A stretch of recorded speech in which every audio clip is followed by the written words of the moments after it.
আমাদের নর্থ বেঙ্গল সিরিজের একদম শেষ পর্বে আপনাদেরকে নিয়ে যাব আজ দার্জিলিং। এখানে এসে ম্যাল ও তার পার্শ্ববর্তী কিছু স্থানে পায়ে হেঁটে ঘোরা ছাড়াও জানাবো যারা ম্যালের কাছাকাছি প্রিমিয়াম ক্যাটাগরি অথচ বাজেটের মধ্যে সারা বছর নির্দিষ্ট রেট বজায় থাকে এমন হোটেলে খোঁজ করেন, তাদের সেই সন্ধানও দেব। আশা করি যা আপনার পরবর্তী প্ল্যানে অনেকটাই সাহায্য করবে।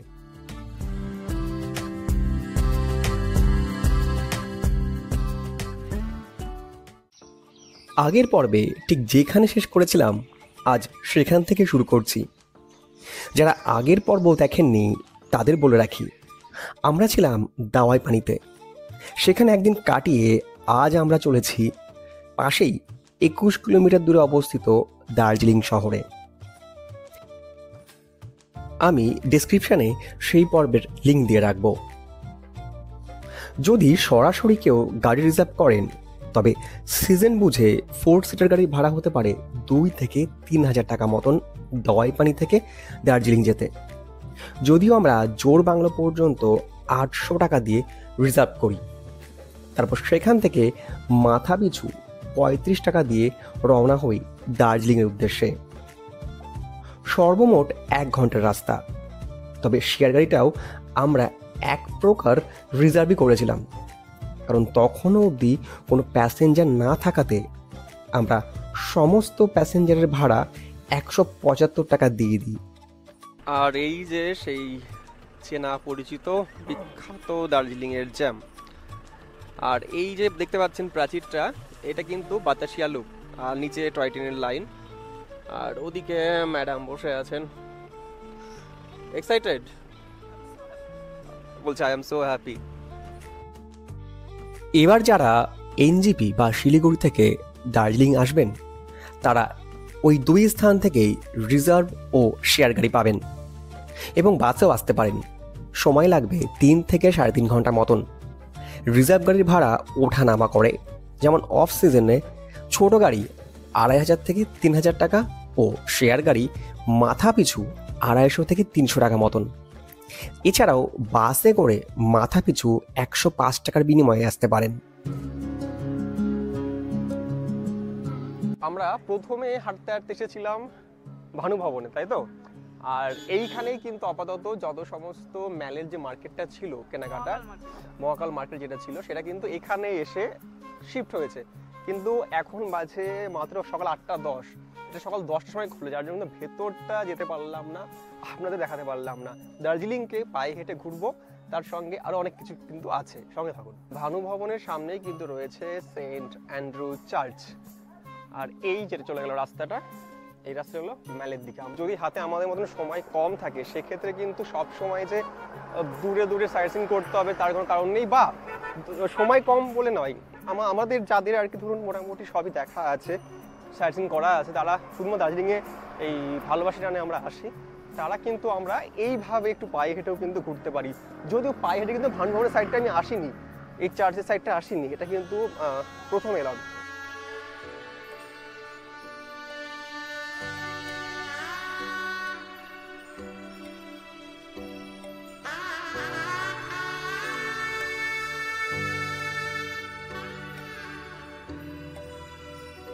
সেই স্থান যেখানে বসে চায়ের চুমুকে বাঙালিরা ঘন্টার পর ঘন্টা সময় কাটিয়ে দিতে পারে।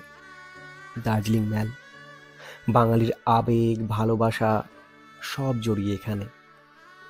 পৃথিবীর যে কোনো প্রান্তেই যায় না কেন, এখানে দুদণ্ড কাটানোর মতন লোভ হয়তো আমরা অনেকেই ছাড়তে পারবো না। কেমন যেন একটা নিজের লাগে, আপন লাগে স্থান।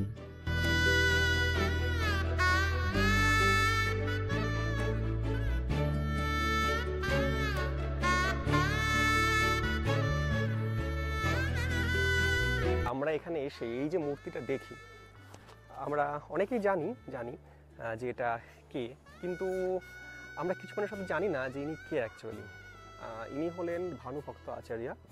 ইনি কিন্তু নেপালের ন্যাশনাল পোয়েট, এবং আমাদের এই নেপালি ভাষাতে আমাদের যে রামায়ণ, নেপালি ভাষাতে কিন্তু ইনি অনুবাদ করেন, যেমন বাংলাতে কৃত্তিবাস ওঝা করেছিলেন, নেপালি ভাষাতে কিন্তু ইনিই করেছিলেন।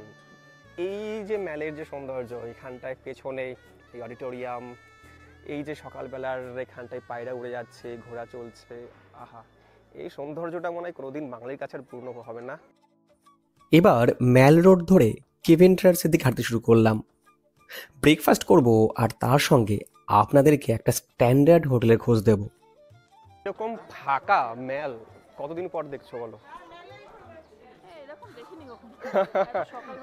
আসলে আমরা এত সকালে এসেছি না, মানে এখন 9টা বাজে, আমরা মানে যাচ্ছি পুরো ম্যাল ফাঁকা, পুরো ম্যাল ফাঁকা। প্লাস হ্যাঁ, এই ম্যালের রাস্তা কিন্তু অষ্টমীর ভিড় লেগে থাকে সারা বছর বলতে গেলে, আর এই ব্ল্যাক আউট ডেজে তো আরও বেশি, সেইখানটায় দাঁড়িয়ে এত ফাঁকা ম্যাল, সত্যি। আচ্ছা, এবার আমরা কোথায় যাচ্ছি? যাচ্ছি আপনাদের জন্য একটা দুর্দান্ত একটা হোটেলে খোঁজ দেওয়ার জন্য। আর এই হলো সেই বিখ্যাত হোপলেস জায়গা, সরি মানে হোপ। মানুষের জীবনে এখানে আসলে কিন্তু হোপ ভরে যায়। তো চলো যাও, ওখানটা দাঁড়াও একটুখানি। আমার জীবনে হোপ প্রচুর আছে, আমি একদমই হোপলেস নই। আমি কোনো পিছন সামনে কিচ্ছু দেখাবো না হোপের সামনে। মানুষ সবাই মারবে, সমাজ মেনে নেবে না। মানতে হবে না, আমি সমাজ বিরোধী। ক্যামেরা খাবে না। লাইন দেখুন, লাইন সর্বনাশ, ইচ্ছে ছিল হয়ে গেল, পুরোপুরি একদম পুজোর ভিড় ছিল। কেভেন ট্রায়ার্সে ব্রেকফাস্টটা করবো, প্রায় 1-1.5 বছর আগে সেই করেছি, আমার মনে আছে, রুপটপে বসে। যা লাইন দেখলেন আর আমরাও দেখলাম, এখন বসলে পারে আমাদের যাওয়ার টাইম পার হয়ে যাবে, কি আর করার। চলুন, একটা সারপ্রাইজ আছে। এই রাস্তা দিয়ে যে সোজা চলে আসি আমরা, এইখানে একটা হোটেলটা পাবো, অনন্তম রিট্রিট। এই হলো তার সিঁড়ি। এই রাস্তাটা কিন্তু আমরা একটুখানি খাড়া আছে, আমরা এই যে সিঁড়িটা, এই সিঁড়িটা ধরে আপনাদেরকে একটু উঠে যেতে হবে। এখানে প্রবেশ করে এখানে রয়েছে আপনার রিসেপশন, এখানে রয়েছে বসবার জায়গা, আর এখান দিয়েও আছে, এখান দিয়েও আছে। চলুন এবার একটা দুটো রুম দেখে নেওয়া যাক।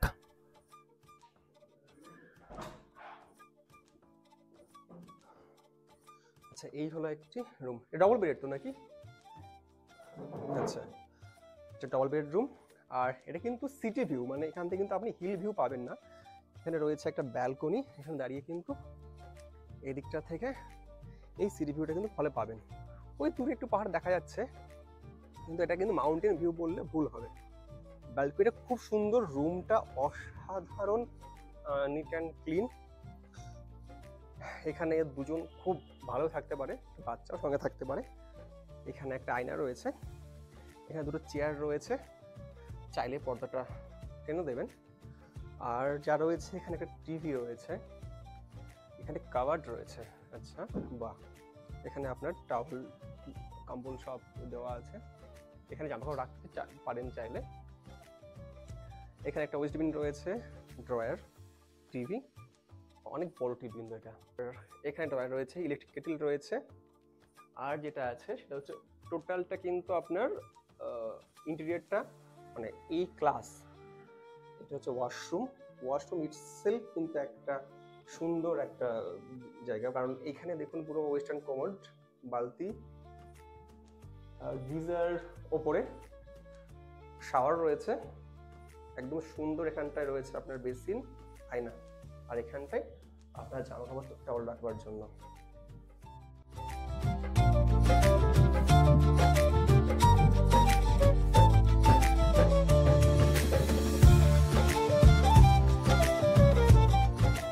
এখানে আরেকটা রুম আছে 101, এই রুমটা নন ভিউ রুম। এখানটায় রয়েছে একটা বেড, চুন থাকবে মতন, খুব ভালো। ইলেকট্রিক কেটেল রয়েছে, ওখানটা প্লাগ পয়েন্ট রয়েছে, সুন্দর লাইট, সুন্দর ইন্টেরিয়ার, নিট অ্যান্ড ক্লিন। আর তার সঙ্গে রয়েছে 43 ইঞ্চ একটা টিভি, জগ, গ্লাস, ওয়েস্টবিন, আয়না। এখানে রয়েছে একটা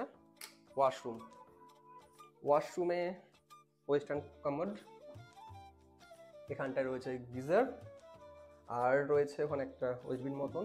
এখানে সুন্দর নিট অ্যান্ড ক্লিন রয়েছে বেসিন, একটা আয়না, কোনো দুর্গন্ধ কিচ্ছু নেই, যথেষ্ট বড়, যথেষ্ট স্পেস রয়েছে। এই রুমটা কিন্তু নন ভিউ রুম, আর এই টোটাল যে হোটেল সেটা টোটালটা কিন্তু আপনার নন, সেইভাবে কোনো মাউন্টেন ভিউ নেই, কয়েকটা সিটি ভিউ আছে, কয়েকটা নর্মাল ভিউ। তবে একটা কথা হচ্ছে এর যা স্ট্যান্ডার্ডিটি এবং এর যা কোয়ালিটি দুর্দান্ত। এক্সট্রা কি ফেসিলিটি পাবেন? ওয়াইফাই পাবেন, ইন হাউস রেস্টুরেন্ট আছে, আপনি চাইলে উইথ ফুড প্যাকেজ নিতে পারেন বা উইদাউট ফুডও প্যাকেজ নিতে পারেন। তবে আরেকটা ভালো দিক আছে এই হোটেলটা, সেটা হচ্ছে যে এদের কিন্তু সারা বছর একটা রেট চলে, মানে কম বেশি আছে, কিন্তু এমন নয় যে 500টা দুম করে 1000 হয়ে যাবে। ওদের যে রেট চার্ট সেটা ফলো করা হয়, মানে আপনার জন্য একটা রুম 2000 টাকা, আরেকজন রুম আর জন্য 3000 টাকা, সেটা নয়। যদি আপনার 3 হয় আরেকজন 3000 টাকা, এটা একটা স্ট্যান্ডার্ড মেনটেন করে সারা বছর ধরে।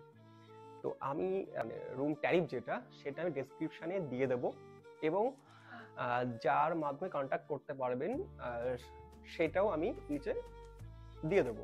তো চাইলে কিন্তু আপনারা কন্ট্যাক্ট করতে পারেন। এইটা হলো অনন্তমের ইন হাউস রেস্টুরেন্ট, আর পাশেই কিচেন রয়েছে। আর এইখানটায় কিন্তু আপনাদের বাফেট সিস্টেম দেওয়া হয়, যেহেতু আজকে গেস্ট কম ছিল যার জন্য কিন্তু শুধু লুচি পুরি আর ব্রেড অ্যান্ড বাটার অপশানটা ছিল। বাদ বাকি সময় কিন্তু লাঞ্চ বা অন্য সময় কিন্তু এখানটায় পুরো বাফেট সিস্টেম থাকে, আপনারা চাইলে আপনাদের ইচ্ছে মতন খুশি মতন কিন্তু খাবার দাবার নিতে পারেন। আর সুন্দর অ্যাটমসফিয়ার, নিট অ্যান্ড ক্লিন, 16 জন একসঙ্গে বসে কিন্তু একটা গ্রুপও খুব ভালোভাবে খাওয়া দাওয়া করতে পারেন। আমরা আজকে এই হোটেলে থাকবো না, স্টিল ব্রেকফাস্ট করেছি। এখানে ব্রেকফাস্টে আছে মানে এখানটাই আমরা নিয়েছি 2টো লুচি নিয়েছি, তরকারি, ছোলার ডাল না, আচ্ছা বাঙালি ছোলার ডাল এবং লুচি, ডিম সিদ্ধ রয়েছে, এখানে জুস রয়েছে, চা আছে, চাটা পরে আসবে, ব্রেড অ্যান্ড বাটারও ছিল কিন্তু আজকে। সত্যি কথা বলতে কি, ব্রেকফাস্টের স্বাদ ভাবেন বেশি বলছি, অসাধারণ। মানে এই যে ছোলার ডাল তো এটা নাকি এত সুন্দর টেস্ট হয়েছে, আমি বলবো যে বড় বড় নাম করা বাঙালি রেস্টুরেন্ট যেগুলো আছে বলে বলে গোল মারবে, এত সুন্দর টেস্ট। আপনারা এসে একবার মিলিয়ে দেখবেন। এবং পরিমাণ একটা বেশি, আমার জন্য তো অনেকটাই বেশি। একটা বিষয় বলার আছে যে এই যে হোটেলটা, এটা কিন্তু একটা প্রিমিয়াম ক্যাটাগরি হোটেল। মানে এমন নয় যে আপনারা 500 টাকা বা 700 টাকা বা 1000 টাকা বা 1200 টাকা বাজেট কল করলেন পাবেন না, কখনোই পাবেন না। এর স্ট্যান্ডার্ড রেটটা তো নিচে ডিসকাউন্ট দেওয়াই আছে, দেখতেই পাচ্ছেন, এবং ফিক্সড রেট সারা বছর ওই মাস ওয়াইজ কিন্তু রেট একই থাকে। তো যদি কারো এই ধরনের একটা কোয়ালিটি প্রপার্টি প্রেফার করেন, তাহলে বলবো অন্যান্য আশেপাশে অনেক প্রপার্টি আছে, তার মধ্যে কিন্তু এই ধরনের যে কোয়ালিটি সেই অনুযায়ী কিন্তু এই রেট অনেকটাই কম, আমি বলবো, এই কোয়ালিটি মেনটেন করে। লোকেশনটা বলে দিই, এটা কিন্তু ম্যাল থেকে একদমই কাছে, মানে আপনার ম্যাল থেকে রামদা হোটেলটা পেরিয়েই যে কাঞ্চন হোটেলটা রয়েছে, খাবার হোটেলটা, ওই গলিতে উঠে যাবেন, উঠেই কিন্তু পাশে রয়েছে একটু খাড়াই রাস্তা, কিন্তু ওয়াকিং কেভেন্ট্রাস থেকে এইখানে আসবার জন্য আপনার সময় লাগবে খুব জোর, মানে 2 থেকে 3 মিনিট, কি 3 থেকে মানে ম্যাক্সিমাম ধরলাম যে 5 মিনিট ম্যাক্সিমাম, এই দূরত্বে কিন্তু এই হোটেলটা রয়েছে।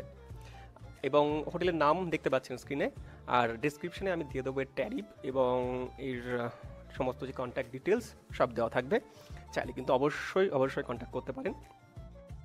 আর এভাবেই শেষ হলো আমাদের এবারের নর্থ বেঙ্গল সিরিজ। ভালো লাগলে অবশ্যই সাবস্ক্রাইব করবেন। দেখা হবে পরবর্তী গল্পে অন্য কোনো নতুন স্থানে।